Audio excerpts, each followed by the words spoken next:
Hi, I'm Christine. Welcome to Lecture 5. Last time we digitized these leaves and this flower, and today we're going to actually get into a much meatier flower, this red one right here. Let's take a quick zoom in on it. And as you can see, it's rather detailed. It's very layered and has some nuance to it. So let's get started.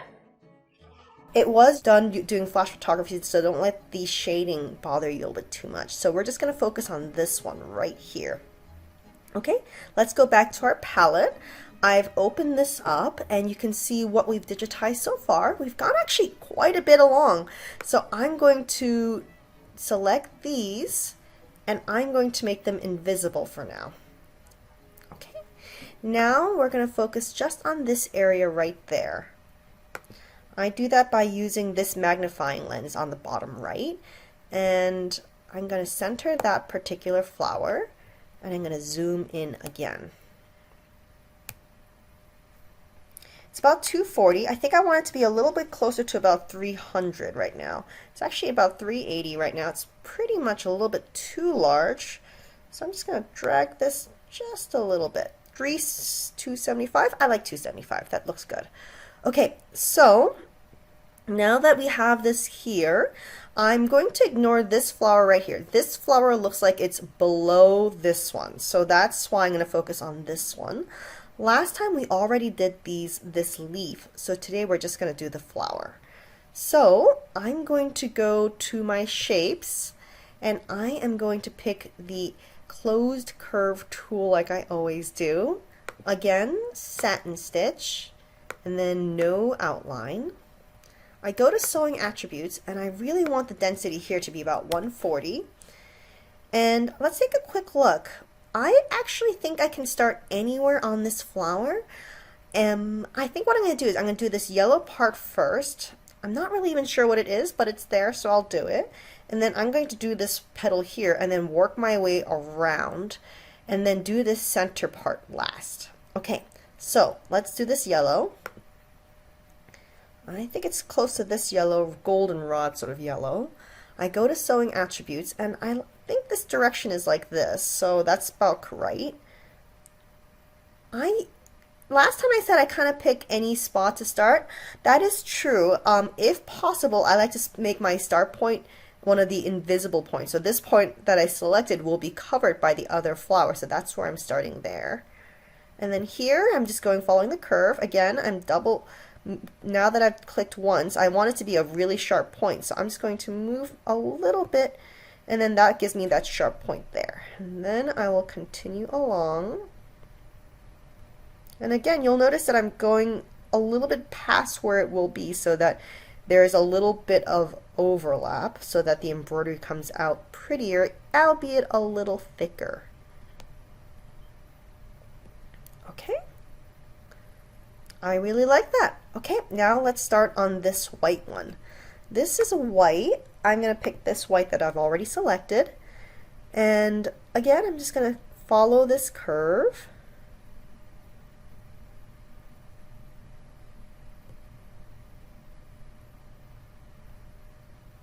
Okay, we're following that curve. And again, I'm using sharp points at the corners there and leaving some room for overlap. Now, you'll notice that's completely the wrong direction. Let's change it. So I go to select, and I do select point, and that brings me that arrow. Moving that arrow individually is going to be annoying, so I just go to sewing attributes, and I'm going to change the main arrow there. I think that I want this one to be exactly here, so I'm just moving the arrow so it's exactly the direction I want it to be. Getting the angle right on your stitching is really what makes historical embroidery look historical. And then I want it to be kind of like the rays of the sun going inwards. So I went to shapes and I pressed add direction line, and I'm just clicking two other direction lines so that we have those pointing towards the center. Okay, I really like that. Now if you compare it to the original, you can see it's about very similar to that. I like it. I'm going to go back to the palette And I am going to go out of select point back to the regular select. Now I'm going to do these two petals on the side, and to do that I want everything to be invisible so that I can see the original and trace the original pattern. Okay, now that appears to be sort of like a pinkish light red, so let's go to shapes, and you will not see your colors until you go to shapes and click your closed curve tool. Still on no sewn and satin stitch. And I go down and I pick the light red that I selected that first lecture, and then I'm just gonna go and sort of trace this line, leaving room for overlap to the left here. And then here I'm going to also trace this one. And I'm just going to leave a little bit of room for overlap with the star in the center there, and a little bit of room for overlap to this right, or above it rather than right. So, okay, now the question is what angle to make it. Now if you look at the original, it's kind of pointing this way, kind of pointing this way. So like sort of towards the center again. So let's grab these. I'm going to move that one down like so. And then move this one up and point towards the center again. Okay. I'm going to move it a little bit more that way just because that leaves a little bit of awkwardness. Oh, that's much prettier.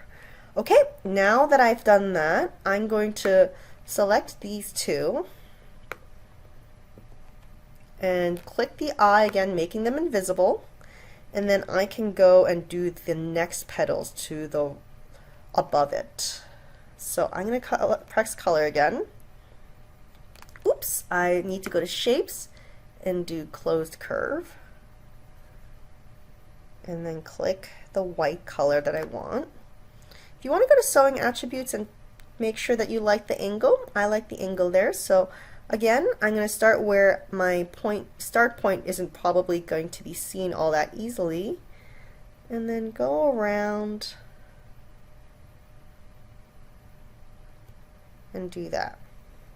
Okay, again, do it for this one. You'll notice that for the line that's going to be overlapping, since this part here is going to be completely overlapping the red, I follow the line really closely, and then where I know it's going to be overlapped, which is this region here, I actually do not follow the line closely, but instead give a little bit of a generous margin. Okay, I actually like both of these angles. I don't think I want to change them at all. So again, I'm going to select these, select these, and then press the eye, make them invisible. You see the, see how we're just doing that over and over again? Now we're going to do this one. Now it's a little funny. There's this little bit of red here, so I'm going to do the light pink first for both, and then I'm going to do the red. Light pink here. Okay.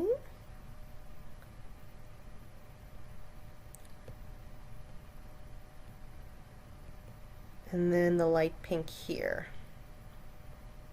And again, I think this red is going to overlap it. It looks like a little bit of shading, so I'm just going to follow, put a little bit of overlap for the shading for the red, and then draw that in. Now for this one, I think I'm going to do a little bit of tweaking with the angles. So I want it to be right there. So you'll notice I'm actually using the select point tool so that I can make sure the angle is perfect. For this one, it doesn't have to be as precise. I think I'm happy with that. So, okay, there we go. Now let's go to the regular select. And again, make these invisible. It's a lot of repetition in this. And we're going to work on the red, the dark red. Select my dark red, and I'm just going to draw this little wedge in, and I have a feeling I'm going to have to edit the wedge a little bit, but I'm okay with that. Okay. I like that. And then I know it's a very different shade from the one that's actually on the original, so we can change it if you'd like, but really it doesn't matter how it looks on screen as long as it's different enough when you actually sew it out on your embroidery machine that you can tell that it's a different red. So I'm actually just going to leave it because it's very bright and very distinct.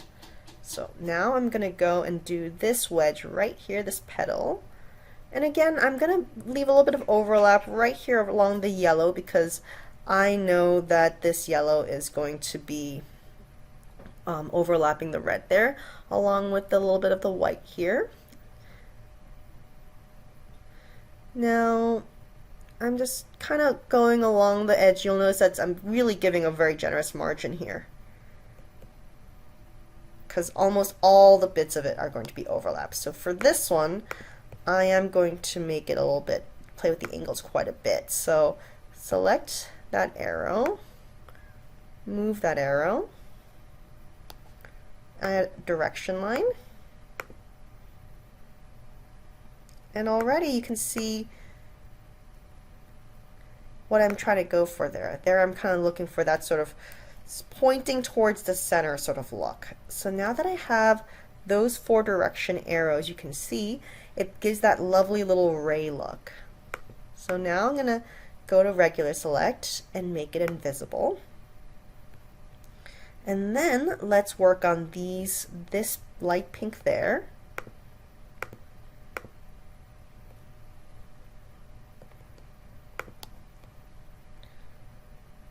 And then let's draw that wedge in. I'm going to start here. And then kind of just fan that out, just following the curve. And I know this part is going to be covered by that white, so I'm just doing that. I don't like that angle. I'm going to change the angle of that.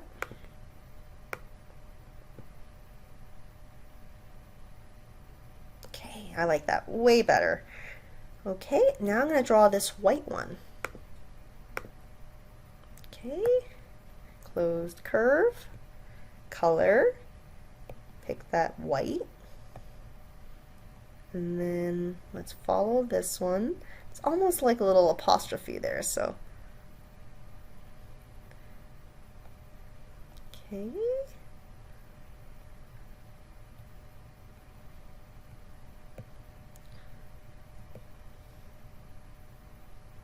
Okay, I'm going to change the angle on this one.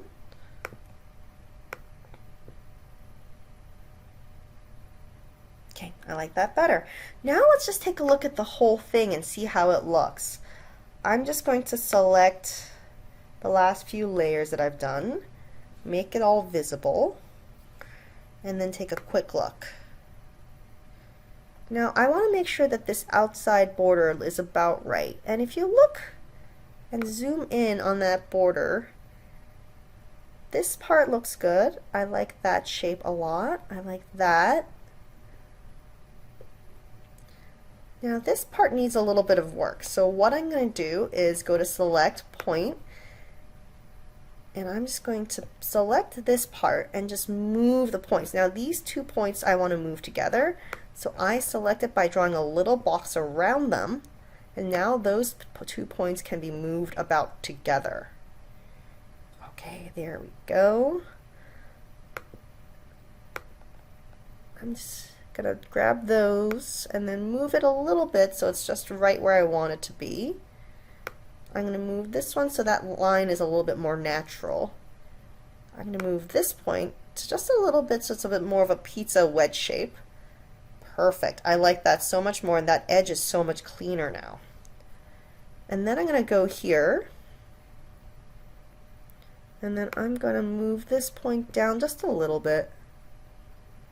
And that kind of gives it a little bit more of a curve. Because I just want it to be a little prettier right there. And then this part looks good. I want this part to be a little bit softer, so I'm going to go to this petal. And I'm going to move this petal just a little bit like so. Okay, I think I like that way better. So I'm gonna now press regular select, and let's zoom out and see how this actually looks. It's hard to know how it looks when it's at 400% for real, you know? Okay, I'm really liking that. Let's make this all invisible again so that we can draw the center star. So I press the I. Okay. And then let's just go into about 300% or 275 here. This looks green, but I feel like that's probably just yellow and it's just like a funkiness. So closed curve, you know the drill. Get to my goldenrod, and then I'm going to start by just tracing out this star.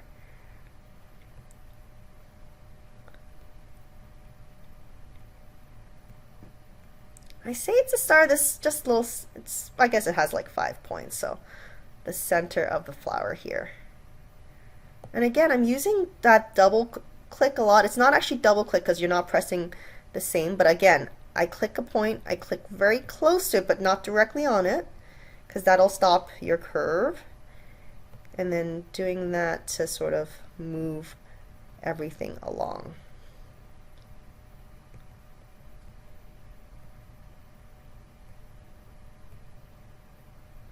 Okay.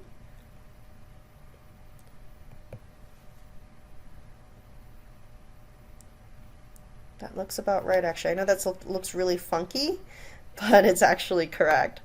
And I'm going to make that invisible. And then let's draw this little brown spot.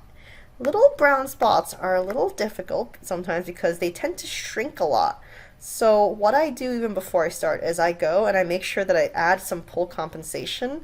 I usually add about 0.02 inches to 0.03 inches for little tiny spots in the center of flowers because they tend to shrink a lot, believe me.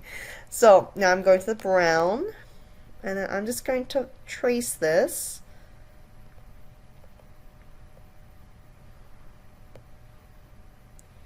And it's going to look much larger, but believe me, when you sew it out, it actually, you need that pull compensation or else it's almost invisible. It's so tiny. So let's take a look at the flower again. Okay, that's our flower right there. Now, I'm going to select the flower and I am going to group it. And if you're like, wait, that looks so different from the original, take a look. It's actually not very different. It's very similar. What is going to be crazy is when you stitch it out using silk or polyester or whatever you have, you're going to see how much more real it really looks compared to the original. So I'm really happy with that so far. So I'm going to make everything visible again so that we can see.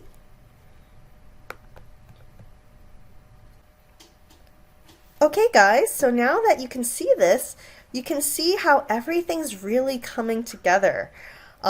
We haven't done these lines yet. What I'm probably going to do is do them after. I'm just going to use a simple stem stitch, and then I'm going to put it in a layer below everything so that it really doesn't meld into everything and doesn't go on top of everything.